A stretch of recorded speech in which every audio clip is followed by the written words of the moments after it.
Hi everyone, today we're talking about pruning Photinia, those beautiful hedging plants known for their stunning coloured foliage. And stick around until the end because I'm going to share a really cool way to turn your Photinia into an amazing topiary feature that will wow your neighbours. Let's start with timing. Photinia is a fast grower and you can actually do light pruning all year round, though you might want to take it easy during winter when growth naturally slows down. The two main pruning sessions you'll want to focus on are late spring after flowering and then again in autumn to manage all that summer growth. Now here's something interesting about pruning timing. If you wait until the end of winter to prune, you'll get lots of lovely new leaf growth, but you might sacrifice some flowers. That's because flower buds start appearing in early spring and pruning then will remove them. So if you're after a spectacular flower display, you'll want to do your main pruning in autumn instead. Something you may not be aware of is that many gardeners actually prefer to prune Photinias in early spring, specifically to reduce flowering.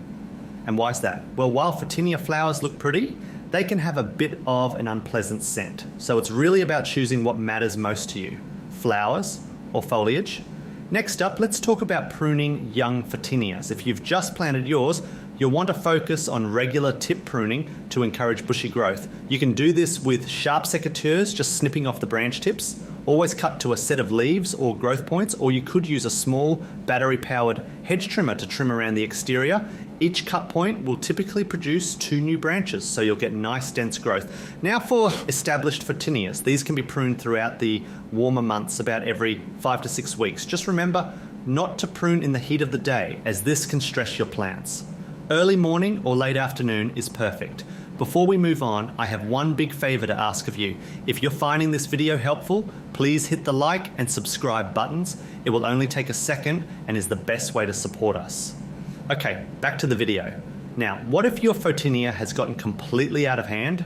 Don't worry, these plants are incredibly forgiving. You can actually cut them back to within 15 centimeters or 6 inches from the ground. It might look drastic, but trust me, those stumps will burst into life with new stems. And within 2 to 3 months, you'll have a plant that's completely covered in fresh foliage. And now for my favorite part, creating topiary standards. This is such a fun project. Start with a young Photinia that has a nice straight trunk and plenty of top growth. Plant it in a decorative pot, then remove all the foliage from the bottom half of the trunk, leaving a mop of growth at the top. Shape this into a ball, and while it might take a few trims to get it perfect, you'll end up with an absolutely spectacular specimen plant. And that brings us to the end of our guide to pruning Photinia. I'd love to hear about your experiences with pruning Photinia. Let me know in the comments below. Thanks for watching, and I'll see you in the next video.